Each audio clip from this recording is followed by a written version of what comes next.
Dans le jeu vidéo, pour faire ressentir de l'adrénaline, on utilise des explosions, des caméras qui tremblent, des musiques épiques. Mais que se passe-t-il quand votre jeu n'est composé que de texte?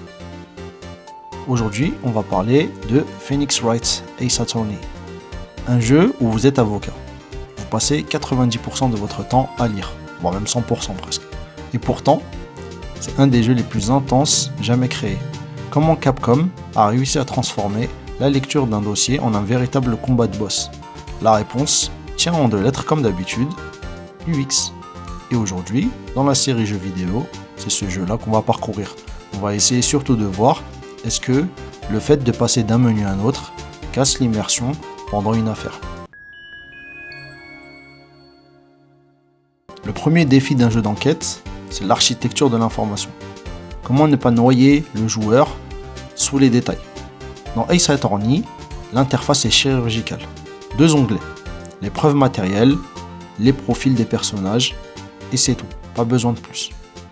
Le vrai coup de génie UX ici, c'est cette interface qui est vivante. Quand vous découvrez une nouvelle information dans un dialogue, la description de la preuve dans votre inventaire se met à jour silencieusement. L'interface n'est pas juste un sac à dos, c'est l'extension directe du cerveau de Phoenix Wright. Elle évolue au même rythme que votre compréhension de l'affaire. Mais l'organisation ne suffit pas. Il faut de l'impact. Et c'est là qu'intervient le Game Juice. En UX, le Juice, c'est ce qui rend une interaction satisfaisante. Le petit rebond d'un bouton, le son d'une notification par exemple. Dans Ace Attorney, l'action principale, c'est d'appuyer sur un bouton pour présenter un objet. C'est basique, mais regardez ce qui se passe quand vous trouvez la faille.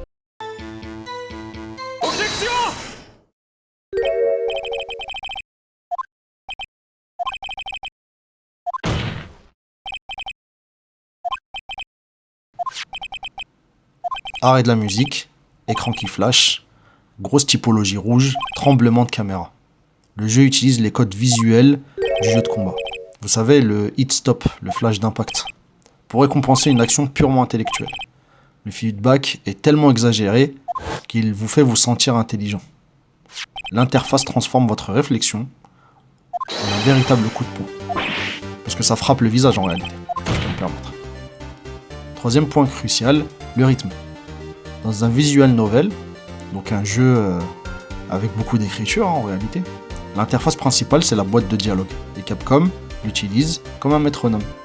Le texte ne s'affiche pas toujours à la même vitesse. Quand un témoin panique, le texte défile à toute vitesse.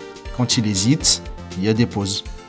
Même le bouton de l'affichage du texte, le fameux bip bip, change de tonalité selon la gravité de la situation. L'interface elle-même joue la comédie. Elle ne se contente pas de vous transmettre l'histoire, elle vous impose le rythme de la narration. Mais l'interface de la justice n'est pas parfaite. Et c'est l'heure de notre objection sur 20. Le plus gros défaut UX de la série, c'est la rigidité de sa logique. Parfois, vous avez deviné toute la supercherie 10 minutes en avance. Vous avez compris l'affaire, tout est clair dans votre tête. Vous savez qui est le coupable et comment il a fait.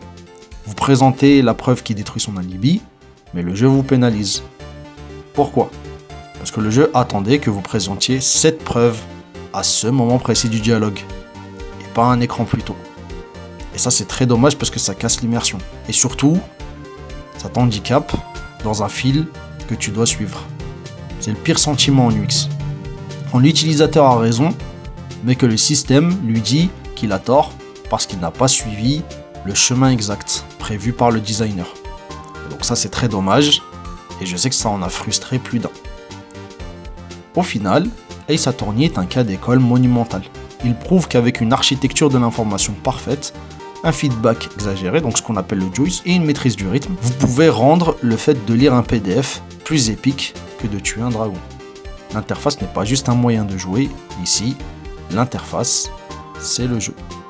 On arrive à la fin de la vidéo, j'espère que ça t'a plu, n'hésite pas à t'abonner, que ce soit sur YouTube ou LinkedIn, et pour nous, on va se retrouver la semaine prochaine sur la série Jeux vidéo.